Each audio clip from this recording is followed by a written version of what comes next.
ഗുരുവായൂർ ക്ഷേത്രത്തിൽ ആചാരലംഘനമില്ലെന്ന് ഹൈക്കോടതിയിൽ ദേവസ്വം ബോർഡിന്റെ സത്യവാങ്മൂലം. ഏകാദശി ഉദയാസ്തമന പൂജ മാറ്റിയത് ശ്രീകോവിൽ അടച്ചിടാതെ ദർശനം സുഗമമാക്കുന്നതിനു വേണ്ടി. ഉദയാസ്തമന പൂജ വഴിപാട് മാത്രമെന്ന് തന്ത്രി അഭിപ്രായപ്പെട്ടു. തന്ത്രിയുടെ ആവശ്യപ്രകാരം നടത്തിയ ദേവഹിതം മാറ്റത്തിന് അനുകൂലമായിരുന്നുവെന്നും ഗുരുവായൂർ ദേവസ്വം.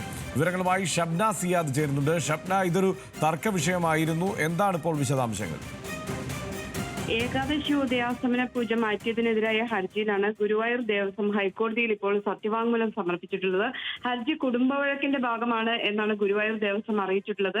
ചേനാസ് മനയിലെ അംഗങ്ങൾ മാത്രമാണ് ഹർജിക്കാർ. തന്ത്രി കുടുംബങ്ങളെന്ന് വിശേഷിപ്പിക്കാനാകുന്നവരല്ല, തന്ത്രി ഒന്നേ ഉള്ളൂ എന്നാണ് ഗുരുവായൂർ ദേവസ്വം ഇപ്പോൾ ഹൈക്കോടതിയിൽ നൽകിയ സത്യവാങ്മൂലത്തിൽ വ്യക്തമാക്കുന്നത്. പല ആചാരങ്ങളിലും ചടങ്ങുകളിലും മുൻ തന്ത്രി മാറ്റം വരുത്തിയിട്ടുണ്ട്. ഏകാദശി ദിവസം ഭക്തർക്ക് കൂടുതൽ ദർശന സമയം അനുവദിക്കുക എന്നത് ദേവസ്വത്തിന്റെ കടമയാണ്. ഏകാദശി ഉദയാസ്തമന പൂജ ആചാരമാണെന്ന് സ്ഥാപിക്കേണ്ട എന്നുമാണ് ദേവസ്വം കോടതിയെ അറിയിച്ചിട്ടുള്ളത്. ദേവസ്വമാണ് ഏകാദശി ഉദയാസ്തമന പൂജ വഴിപാടായി നടത്തിയതെന്നും സത്യവാങ്മൂലത്തിൽ പറയുന്നുണ്ട്. അതോടൊപ്പം തന്നെ ഏകാദശി ഉദയാസ്തമന പൂജ മാറ്റിയത് ശ്രീകോവിൽ അടച്ചിടാതെ ദർശനം സുഗമമാക്കുന്നതിന് വേണ്ടി മാത്രമായിരുന്നു.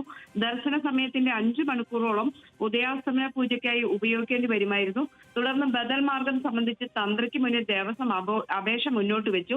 തന്ത്രിയുടെ ആവശ്യപ്രകാരം നടത്തിയ ദേവഹിതം മാറ്റത്തിന് അനുകൂലമായിരുന്നു എന്നുമാണ് ദേവസ്വം ഇപ്പോൾ കോടതിയെ അറിയിച്ചിട്ടുള്ളത്. റൈറ്റ്, ഷബ്ന സിയാദാണ് വിവരങ്ങൾ നൽകിയത്.